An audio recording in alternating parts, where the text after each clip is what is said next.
Jake, man, welcome to ConnectU. How you doing today? I'm doing well. Even better being able to sit down and talk with you. No doubt, man. Well, I'm excited to have you on. Obviously, you and I gone back a little bit. It's crazy how much time has already gone by since we worked together, man. But I value your friendship. I value your knowledge, your expertise in the field, and I'm excited for everybody else to get a little taste of what you know. So maybe before we get into things, you could just share just briefly about kind of your background, where you've been, where you come from. Yeah, Maybe we'll start there. yeah, absolutely. Started off my strength and conditioning career at the University of South Carolina with Coach Dillman. I was there for a year, worked with a bunch of interns and a bunch of great assistants while I was there. Got an opportunity to interview for a job at Middle Tennessee State. Went there for a year with Coach Jason Spray, and then Coach Hickman ended up coming in.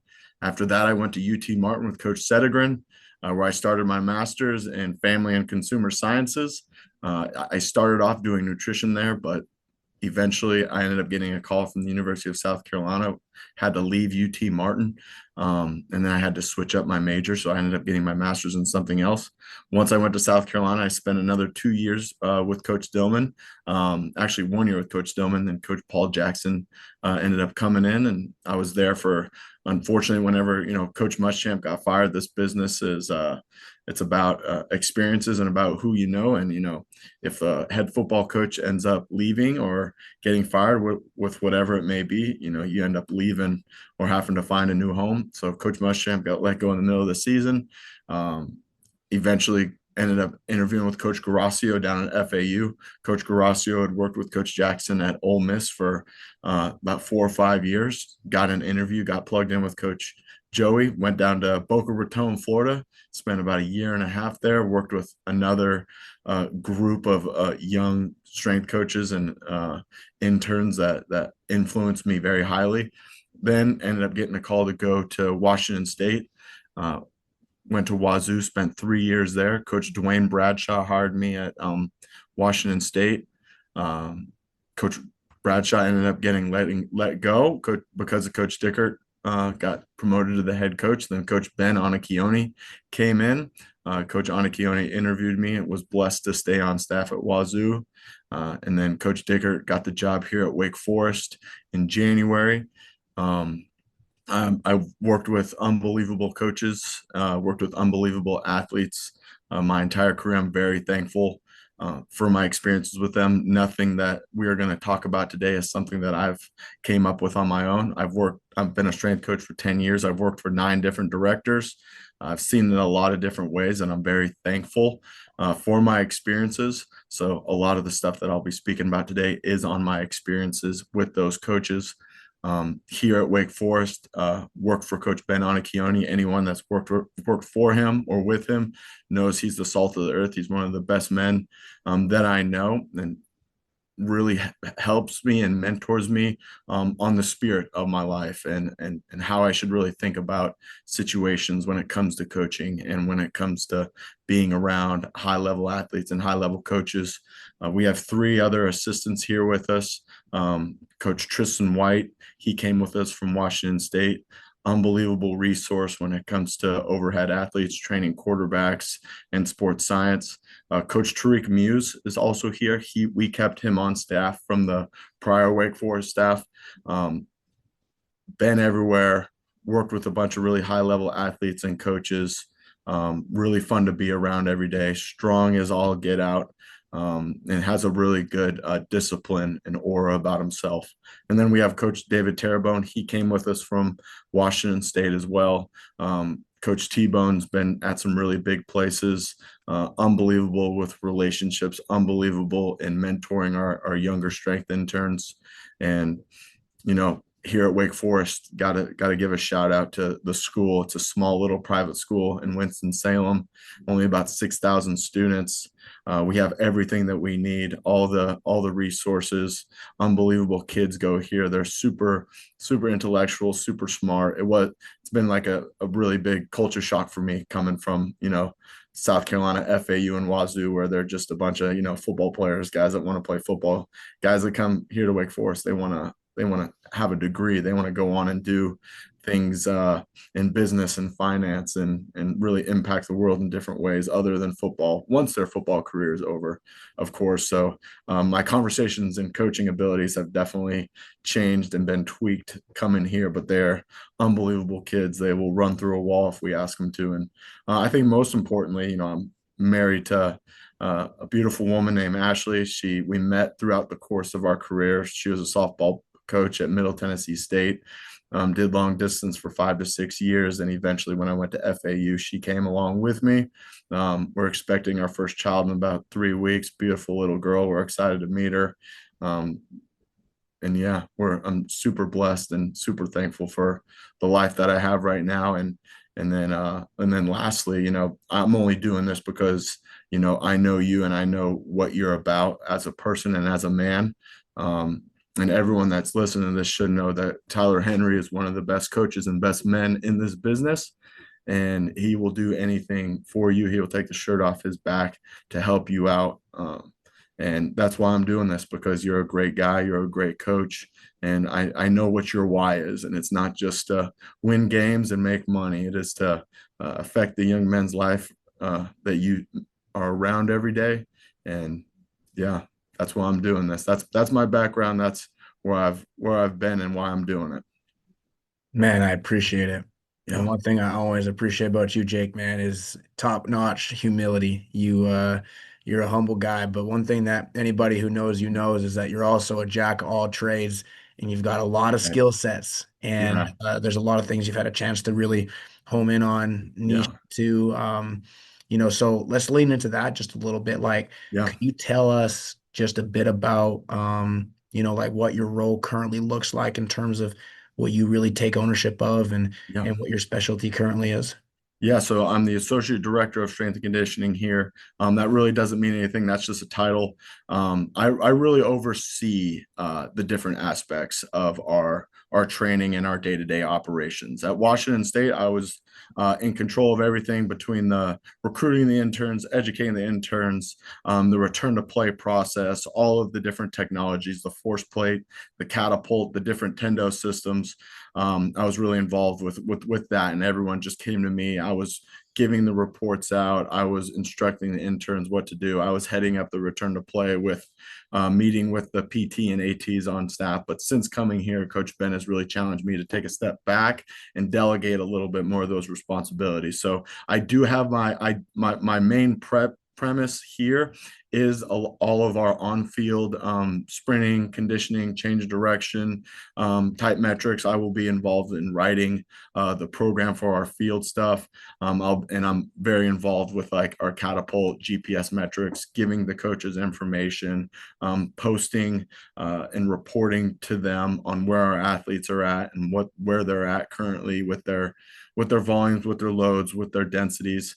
So that's my main task right now, but everything else that I had at Washington State has been delegated out to the other staff. I just oversee and really just consult with them. A lot of the assistants and interns will come to me with questions on how we should go about things, and I will just give my opinion on how we could go about it, or maybe just give them an idea of well, what if we did this? Then this is where it would go. So just a little bit more of a just being there to mentor them, but officially I'm in charge of the sprinting, the field stuff, and the catapult stuff here.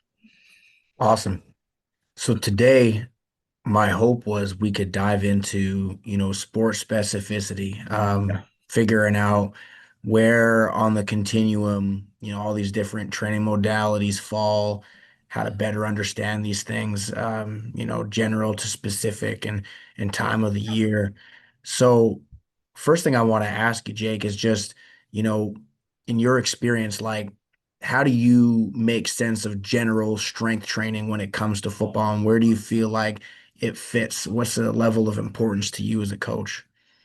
yeah. So when it comes to general strength training, my mind and my perspective goes right to like a winter training block or something that you would start that's very far out from football. My mind also goes just to very general movements in the weight room, teaching your athletes what your philosophy is, like what you're going to build upon, and then like what are just some very basic elementary type stuff that you're going to do on the field. And when it comes to general training, athletes that come into your facility, whether it be a high school kid or a transfer kid, guys that are stronger in the weight room, in the compound movements, they're technically proficient in the Olympic movements, and they have enough strength to really support themselves through their posture and on field, are able to advance and grow in our program much faster than athletes that come in and maybe lack some general strength type movements. I do think in the sport of football, your general strength capabilities are extremely important because of what football asks of you. It is a violent contact sport that involves hand-to-hand combat. There's pushing, there's pulling. It's not like it's all just infield, open field stuff where the guys are just tracking each other or trying to maneuver themselves through obstacles. There's contact and then there's strength that is needed for the certain capabilities that football requires of you, especially in the bigs and mid-scale position groups. There needs to be a very high level of general strength for those positions for them to be successful. And then just because I said it's the bigs and mid skills position that needs a high level of general strength, doesn't mean that the skill positions don't need it. Typically, when the skill positions come in, they have a higher level of strength in relation to their body weight, which is what we really look at. Like, where's your strength in relation to your body weight? Where's your strength in relation to your position group? And what are we doing ultimately to improve those strength metrics per se? When it comes to general training throughout the course of the year, when I'm thinking about just like a lot more volume in the weight room. There's a lot more reps and sets, and the relative intensities on the bar are a lot higher. There's a lot more of an emphasis and percentage allotted to the general movements, your squat, your hinge, your press, your pulls, your single leg movements.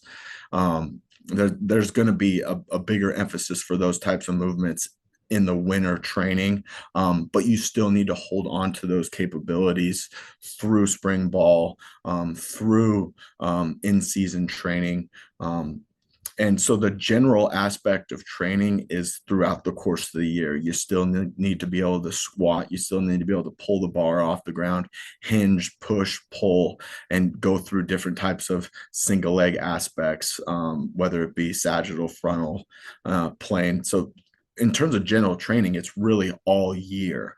A greater percentage of the amount of exercises that you'll do, in my opinion, will be done a little bit more in the winter training. So your January and February, and then those movements will advance and progress in the weight room, but it's the North Star, the aim of that general movement is progress, but it's still to hold on to those general capabilities that you've built up in the winter. And then the same thing through even like some summer training. The general training for football in summer training, to me, really depends on like the amount of time off that you had with them from their spring game to the very first day that you have your summer training. If they're off 5 to 6 weeks and you're away from them and you aren't able to see them move and bend, and you know that they're going to be going on these different trips, and you know that they don't have a lot of stuff at home to be working with, then your general training, you might have a little bit more of an emphasis on general training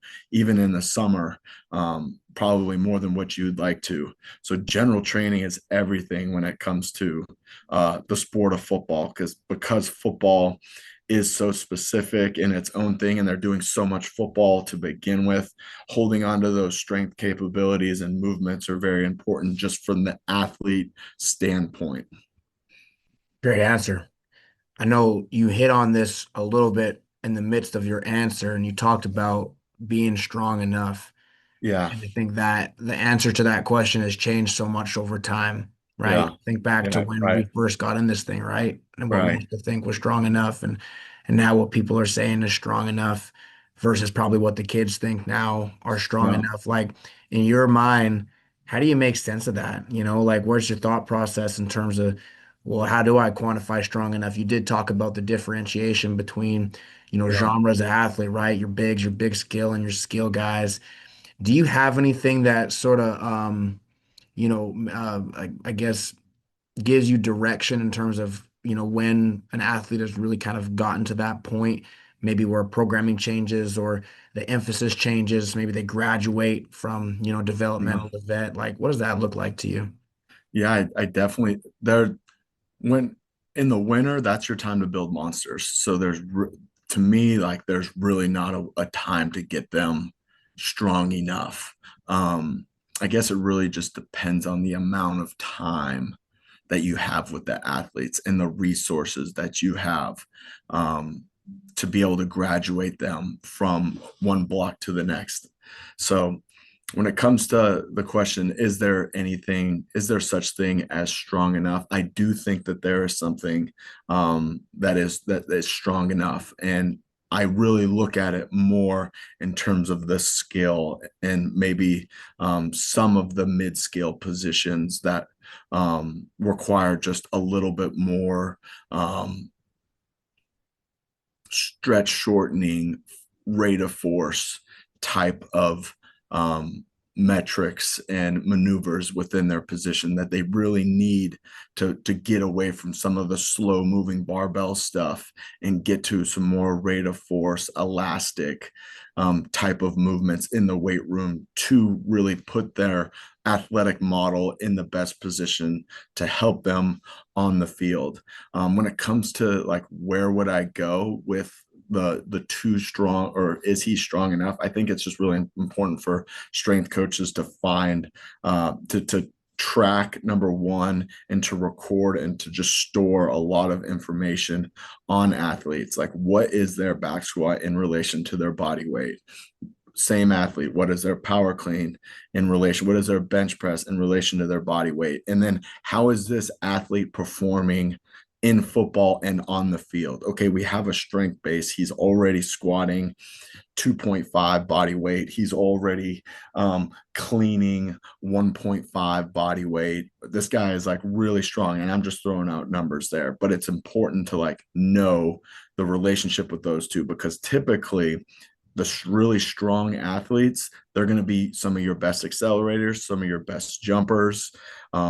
Even looking at the force plate metrics, our fastest athletes on the team are the athletes that can either counter movement jump the highest, or their MRSI and their drop jump is also the highest. And our weakest athletes are guys that can't jump and they can't run, and it's really cool to see the relationship between the strength level per body weight and how fast and how well they end up performing in football. Now there are the exceptions. There are the ones, the black sheep out there that are weak and they're slow, but then they just go out there on Saturdays and go out there and practice and do really well. Mm, But I would say if we were to improve that black sheep's capabilities and capacities, that he would enjoy the fruits of his labor even more, because he would be a bigger, faster, stronger athlete. So going back, I do think that coaches and need to pay attention to the strength levels in relation to their body weight, and they need to correlate them with their jumping abilities, with their sprinting abilities, in order to really find patterns. That's all it is. You're just looking for a pattern with your teams, because some teams will respond differently to training than others. I think that every time you go into a new school or a new block, you need to take a step back and see what those athletes have done, see where they're at, uh, and then improve and prescribe and program your exercises and your training blocks accordingly to get them to where they ultimately want to go. So like the teams at FAU, they responded very well to the speed and power, because they had a really big strength base underneath them. You really saw the rate of force guys and elastic type guys improve in their metrics. But as well as, when you go to like a Washington State, when I went there, it was all speed and power, and they were missing some of their strength base. And you saw just a missing link in that athlete's profile that we really could expand on. We need them to jump and sprint faster, but if they don't have that strength base going into it, then some things can go wrong. And not to say that we didn't do strength stuff at Wazoo. I just think that it could have just been a little bit more put into that type of work. And then eventually we fix it. We put them through a big strength block, and their jumps and their sprints and everything starts to go up. Their cleans, everything starts to go up. So I think it's definitely something to be said. You need to absolutely pay attention to where they're at. And then in like the summer, that's like a big time. I've really gotten away from like really heavy squats towards the end of summer, because we're really trying to drive that speed towards the end of summer, midsummer, and the more that they are just squatting really slow and just really attacking those slow barbell movements, the further away we pull them from the peak of their true power and velocity components in training. Yeah, that's great stuff. And you almost beat me to the punch because I do want to pick your brain on your thought process as to, progressing training over the course of the off season, peaking on the back end of things for camp. Yeah, Before I get there, like, let's break this down a little further. So you talked about, profiling a little bit, right? yeah, Understanding like relative power, relative strength, what guys do really well, where they need to improve on, and what buckets, you need to spend a little more time in. When you talk about, power work, cleans, Olympic lifts, etc., man, med ball throwing, right? yeah. Loaded plyometrics, etc. Like, how do you see those things falling into the hierarchy of training? You talk about like doing a lot of the slower barbell movement stuff at the start, and assumingly getting away from some of that stuff on the back end. Like, does that stuff stay as a mainstay in your program year round? Do you like that early versus late? What are your thought processes there? Yeah. I think it's a vertical integration. If you're gonna squat heavy in the winter and then continue to have that pattern, I think you need to have some type of bilateral strength movement in your program throughout the course of the year.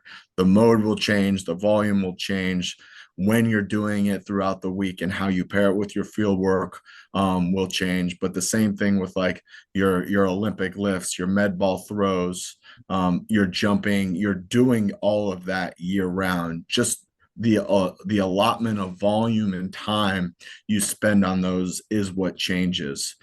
Because I do think that is like the link, like the Olympic lifts, the throws, and the plyometrics. That's a lot of the link from the weight room to the field, or to the field work, that you will end up seeing improvements on throughout the course of the year. So yeah, in the winter, when you're doing med ball stuff, it might be a little bit more single response. It might be the volume will be 50% less than what you'll do in the summer. And then once you get into the summer, like, it's multiple response. It's more advanced type of med ball throws. It's the volume is much higher. The weight of the med ball is much higher, and you're pairing it with more difficult types of sprints. You're pairing it with heavy Olympic movements, and instead of doing the back squat and the front squat like you would in the winter, once you get in the summer, you're doing more Hatfield type squats. You're still chasing that max force for a bilateral squat pattern. It's just in a different mode, and it has less volume. So throughout the course of the year, you just have to vertically integrate it with the emphasis and how important it is to you. But I do think like keeping it year round is very important for the athlete's model, for the high performing model of your athlete. You don't do power cleans to make them a better football player. You do power cleans to make them more powerful, to improve their rate of force development, to complement the movements that they could see on the field. It's not to make them a better football player. It's to make them a stronger, more powerful athlete, which will in turn make them a better football player. by what their football coaches are doing to them. Their football coaches are what make them really good football players. We just give that football coach a better athlete that's more conditioned, that's faster, and that's stronger. So did that answer your question? Yeah, no, that's great. Vertical integration. Yeah. There's a famous guy somewhere from Canada, I want to say, who came up with Yeah. that concept. Another famous Rise up, Canadian. Canada. Where you at? It's awesome. No, I love it. I love it. Yeah. Last thing I want to pick your brain on. Yeah. So we've already alluded to it a bit, man. Breaking down the off season, right? You talked about starting with a lot more of these heavy barbell movements, right? Yeah. Transitioning into our power work, as you disclosed, like, okay, that power work being more forceful on the high end of things. Show us and explain to us, like, man, what does it look like to kind of prepare for camp from, let's start with the strength side of things, like from training, weight room wise, like what does that look like to appropriately prepare for camp? And then what I would like to do too is like take that onto the running side of things, particularly where you're spending a lot of your time now. Yeah. What does it look like to truly get specific to get prepared for ball? Okay, so if we're talking about camp, and camp is August, Mhm. um, then that really just the strength levels really start in the winter. And whenever I say it starts in the winter, it's like, when does it start in the winter? For example, whenever we got here to Wake Forest, they didn't make a bowl game last year, so they had the entire month of December off.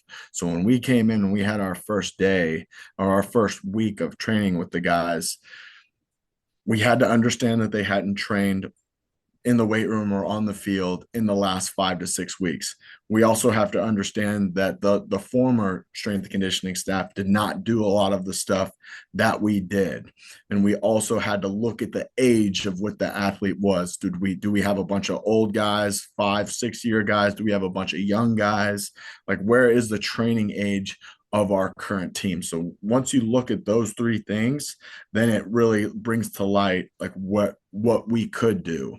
Then after that, once we have a plan, then we need to look at, okay, when are these guys going to start playing spring ball? When are the football coaches going to come down out of the rafters and say, I need to get my hands on these guys? So that gives you the time period of the amount of time you have with them. And then you have your ingredients of what you want to do with these guys. Then we have a timeline. Then we can really know, like, okay, where do we want to progress these guys to our first day of like a spring ball, or a first day of like a player run practice, or a skills and drills, with whatever it may be. Working with Coach Dicker, I know what those player run practices and skills and drills and spring ball practices look like. So that really shows the magnitude and rate in which I need to get, where I need to get these guys with their volumes and with their strength levels and with their total amount of like speeds and XLs and decels. Um, so whenever we came here, it was a very, like, one of the, like, the slowest progressing programs that I've ever been a part of, that we really had to teach these guys what we wanted to. The number one thing was teaching them. We can't just throw them into wall drives and expect they know what to do. I can't expect that they know what to do when we're doing a half kneeling med ball sprint, or we're doing change of direction. I had to teach them a bunch of vocabulary words with our acceleration, change of direction, max V days. They had never been exposed to certain emphasis days and like the vocabulary words that go along with it. So it was very slow burning. We had about 5 weeks with them until the coaches started wanting to do stuff with them. So that's not like a whole lot of time. Like, we had only had 5 weeks to really get them used to our type of lifting and training and field work. So whenever it came to like pairing the days, I'm a big fan of, the acceleration day is going to be some type of Olympic and squat pattern on that day. Your change of direction day is going to be some type of upper body Olympic day. But I can really see like the pairings going in a bunch of different ways, and that's a different conversation with how you like really pair and make your field work and weight room stuff compatible with one another. Our Wednesdays would be aerobic days, a flush day, a tempo day. Some of those on the tempo day, that's a big guy's like big day. Like when a big guy is happening to do a tempo and make a certain time, like that's the skill guy's easy day, but that's the big guy's really hard day. When they got to run 50 to 100 yards and make a time, that sucks. So you got to make sure the day before is a low day because you know that tempo day is going to be a big day for the big guys. It goes with the different positions. So like your Monday and Tuesdays with your skills, mids, and bigs, however you go through a high-low system, you got to know that those days are all going to cost your skills, mids, and bigs differently. So Wednesday being the tempo, Thursday was a second acceleration day and a change direction day for the big guys. And then we did max V with our mids and skills on that day. And it was much more teaching. We weren't putting in as much volume. We were really just laying a foundation of what we could build on going into summer. And then our Fridays were a little bit more of like an anaerobic capacity type day, prowler pushes, carries paired with like some type of Olympic in the weight room or a lower body movement in the weight room. And then that builds you into spring ball. And then, so when you're going into camp, back to the original question, when you're going into camp, you have your summer to work with. How much time do you have with your athletes? What is academics allowing you to do? Here at Wake Forest, it's a 1-11 student to teacher ratio, and they're all in person. We have no online classes. We're going to academics and asking them when we can train our athletes. So you want to get as specific as possible, but our first 6 a.m. group, we want it to be the big guys, but we're going to have a handful of mids and skills in there.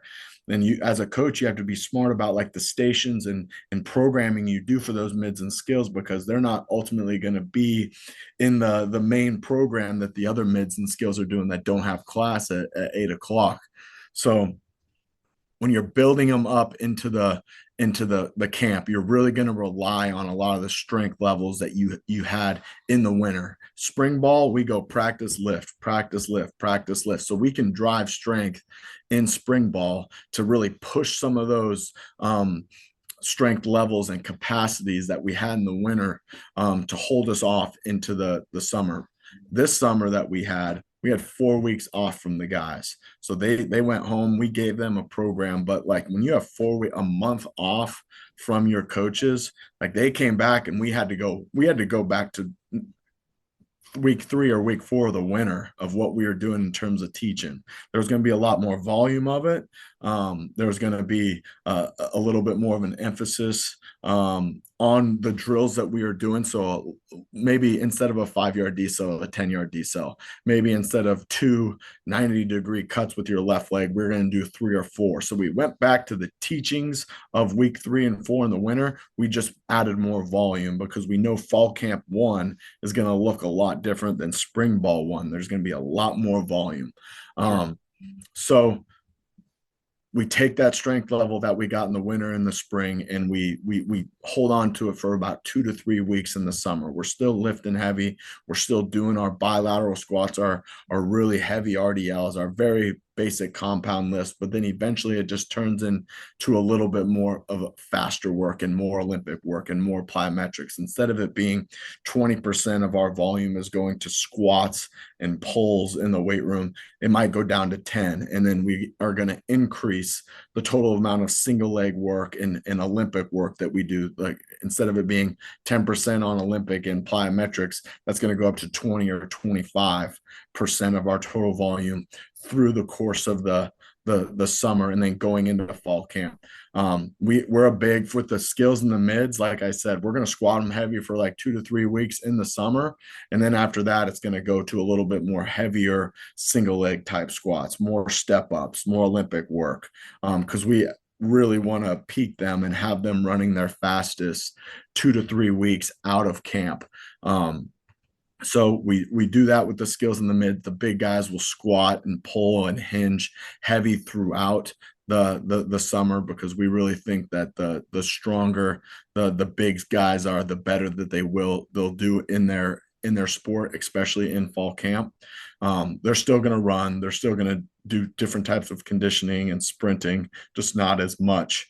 So really it's just looking at like fall camp and like the speeds that they're going to be hitting and then the volumes that they're going to be hitting. And we try to look at it in terms of like a weekly load, like what is the weekly total amount of distance that our receivers are going to hit in fall camp. Number one, we want to shoot for anywhere between 78 and 85% of that, because if we were to be running them 100% of their total distances with low, moderate, and high speed yards, then we would essentially be driving them into a volume bath and lactic bath that they would not be able to recover for in time to get to that first day of fall camp. And then we are really lucky to have a head coach that understands the needs of our team and how we need to build them up and get them strong and fast in the summer, and where his practices lie in terms of how tough they are and how high volume they are. So we will do PRPs throughout the summer, and then we will also do like a bridge period of OTA practices that lead us into fall camp. So it's not like the guys just go right from summer training, just doing our different types of runs and lifts, and then go right into fall camp. We have a 10-day period where our coaches will bleed them into some lower period practices, into higher period practices, a lot of indie, a lot of 7-on-7, to get those volumes and change of directions up in order for them to have some type of step into fall camp. And in our fall camps, we're going to bleed them into higher period practices as well. We won't go into big 18, 24 period practices day one. It'll be down into the 13 and 18s. And then we'll eventually work into some of the higher volume practices. So we're super lucky that our head coach is educated on volume and load, and how quick he understands how quick your team can go to shambles if you spike them and douse them with a bunch of load and in total distances right away. And we've been very lucky in terms of soft tissue. Not having a lot, maybe one or two since fall camp. We've had zero soft tissue injuries in season thus far, knock on wood. Hmm. But I think a lot of that goes to our guys and how mature they are and what they do in terms of their preparation and their sleep. Like Wake Forest guys, it's different. You don't got to tell them to go to bed early. You don't got to tell them to not eat fast food. They're just going to do it. And after practice, they're going to take care of their bodies. So, yeah, I can say that. I can sit here and say that we only have one.